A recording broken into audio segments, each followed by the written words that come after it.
The length L meters of a certain metal rod at temperature theta degrees Celsius is given by L equals to 1 positive 0.00005 times theta positive 0.0000004 theta to the second power. Determine the rate of change of length in millimeter per degree Celsius when the temperature is 100 degrees Celsius and 400 degrees Celsius. Okay, so our primary aim of this question is to find the rate of change of length of the metal rod. Actually, the metal rod is a function of the temperature theta, because the length of the metal rod will change with respect to the temperature it receives. So the length of the metal rod is a function of the temperature theta. So if I want to find the rate of change of length of the metal rod, I have to find the derivative of this L with respect to theta. That is change in the length of the metal rod with respect to the temperature. So that is given by dl over d theta. So here I find derivative with respect to the variable theta. So let's do the same thing. On the right side, we have one positive and some stuff in terms of theta. So one is a constant. When I find derivative of this one of a constant with respect to theta, it will become 0. So here this part contains theta, I mean a variable. So when I find derivative of this one, I have to keep this constant 0.00005 to be as it is, and find the derivative of the variable alone. So whenever I want to find derivative of a term where a constant and variable are multiplied, I have to keep the constant as it is and find the derivative of variable alone. So let me keep the constant 0.00005, and the derivative of theta with respect to theta is just 1. Okay, here a constant is multiplied by the variable. So let's keep this constant as it is, find the variable, find the derivative of the variable part alone. So let me keep this constant as it is. There are 6 zeros. So 0.000000 and 4, and the derivative of theta square is just 2 theta. Okay, so we get dl over d theta equals to 0. We don't have to mention the 0. When I multiply this value by 1, it will be the same, 0.00005 positive. To multiply this value by just 2, what I need to do is I have to multiply this 4 alone by 2. So when I multiply 4 by 2, it will be 8. So at the place of 4, I have to put 8. So then I'll be getting 0.0000008 theta. Okay, now I got the derivative of L with respect to theta. That is, I got the rate of change of length in millimeter per degree Celsius. But in specific, I have to find the rate of change at 100 degrees Celsius temperature. That means I have to plug in this 100 for theta, because theta represents the temperature. So now to find the rate of change of length at 100 degrees Celsius, just plug in 100 for theta into this one. Okay, so dl over d theta equals to 0.00005 positive 0.0000608, and we have to plug in 100 for theta. Okay, now we have 0.00005 positive. When I multiply this value by 100, I have to move this decimal point 2 digits to the right, so then it will be over here. So then we'll have 0.00008. So we get 0.00008.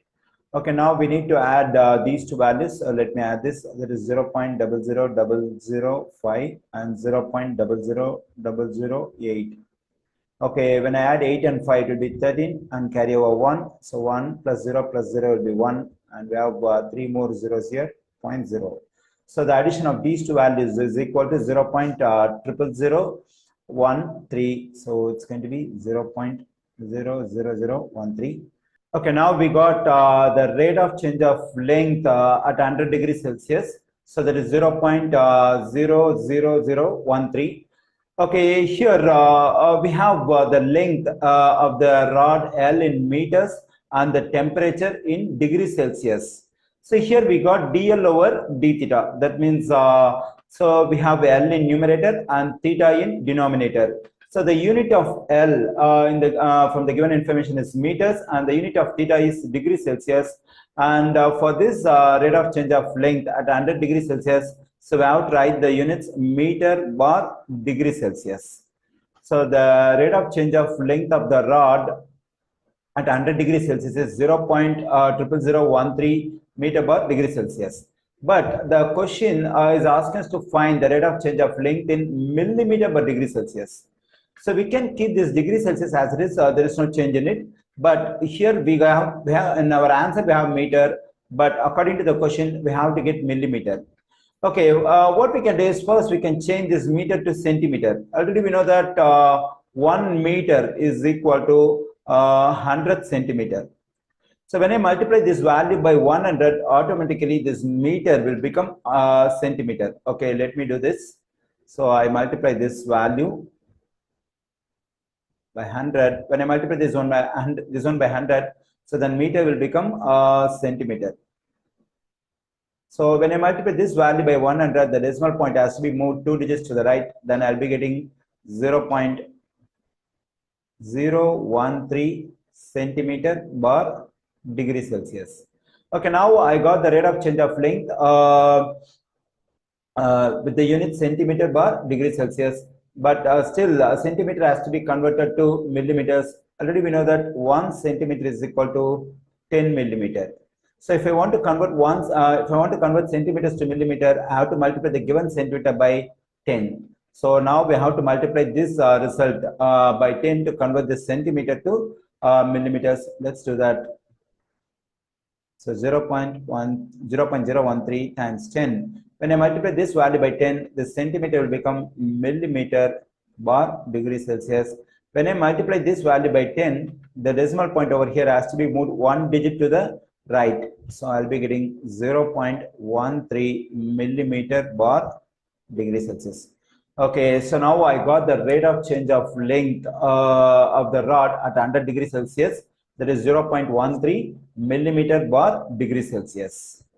Okay, now let's do the second part of the problem. That is, we have to find the same rate of change of length in millimeter per degree Celsius at the temperature, when the temperature is 400 degrees Celsius. So for that, the same thing as we have done the part 1. So I have to plug in this 400 for the theta over here. Okay, let me do this.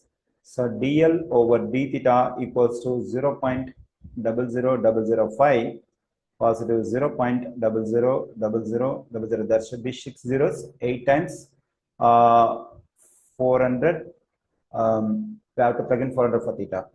Okay, here so 0.00005 positive 0.000000 times 8 times. So if you want, you can use calculator to multiply the result over here, but without calculator we can do it. That is, we can write this 400 as like 100 times 4. Okay, so when I do multiplication over here, 0.405 positive. So when I multiply this result by 100, so the decimal point over here has to be moved 2 digits to the right. Then I'll be getting 0.0000. So already we have 6 zeros over here, so it will become 4 zeros. 8 times 4. Okay, 0.00005. Okay, when I multiply this result by 4, for that what we can do is we can multiply just 8 by 4 because the rest of the digits are zeros. When I multiply 8 by 4, I'll be getting 32. So you can place this 32 at the position of 8, and you can place this 3 at the position of this zeros. Then we'll have 3 zeros over here. So then the result is going to be 0.000 3 zeros and 32. So I have taken these 3 zeros as it is, and I place this 3 at the position of this 0, and I place this 2 at the position of 8. Okay, now what we need to do is we have to add these two values. Okay, let's add these two values. Okay, 0.00005, and we have 0.00032. So when I add them, 5 plus 2 7, 3 plus 0 3, 0 0 0. I get 0.00037. Okay, as I said on part 1, the unit of this result will be meter per degree Celsius, because we have value in numerator, theta in denominator. The unit of L is meters, and the unit of theta is degree Celsius. But we have to get the result. I mean, we have to convert this result to millimeter per degree Celsius. Okay, so now I'm going to multiply this result by 100. When I multiply this result by 100, so this meter will become centimeter per degree Celsius. When I multiply this one by 100, the decimal point has to be moved 2 digits to the right. Then I'll be getting 0.037 centimeter per degree Celsius. Further, I multiply this 0.37 by 10. When I multiply this one by 10, the centimeter will become millimeter per degree Celsius. So when I multiply this one by 10, the point has to be moved 1 digit to the right. Then I'll be getting 0.37 millimeter per degree Celsius. Okay, the rate of change of length when the temperatures are 400 degrees Celsius is 0.37 millimeter per degree Celsius.